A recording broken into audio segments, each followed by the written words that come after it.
da abin kauna bai san rabe ba, inda ya kwaya rabe da nishadi na yayi tarwatsewa. Sirrin farin ciki soyayya ba ta kurawa, mai so a so shi kan so babu abin da ba zai iya ba.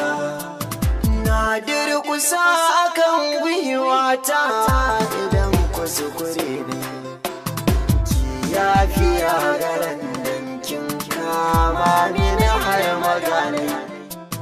Neman kina karaɗe ƙauye na koma birane, fito na ganki ni kallon ƙauna kin ji arewa.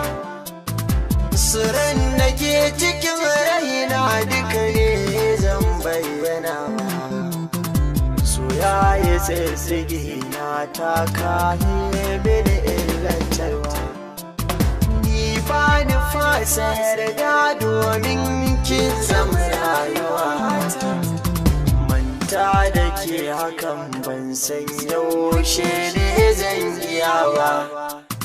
Kukan gani nake da gishirwa ba ta gushe ba, duk da na sani rabuwa ba ta zamto mutuwa ba. Amma ki shaida yin banganki ba gida ba zan koma ba, don babu lafiya don baki ba zan iya ba. Da shan da kika min wata ɗa ba zan so ta girbi ba.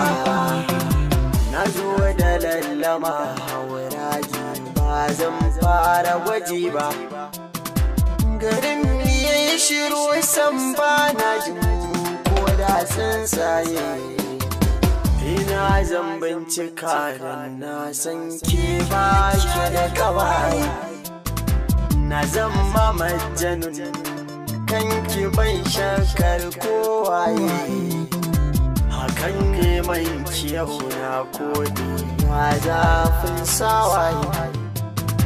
Ba za na so ki dan kyau ba ko dan surarki, sai dan halinki haƙuri na sanya mani na kure ki. To kare ki manta da ma tausayi alkairi, na afuwa ra'ayina kanki ba zai canza ba.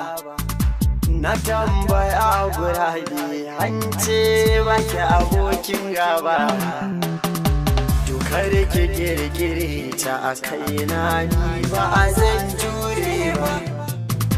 Cin kwamfure ki karba a sanya shi yar baba, kina a zuciya abadan ni ba a za ki fice ba. Kallo wani ruduwa ya zamo na yi wa mata yi, sun ba su birge hali ra'ayi na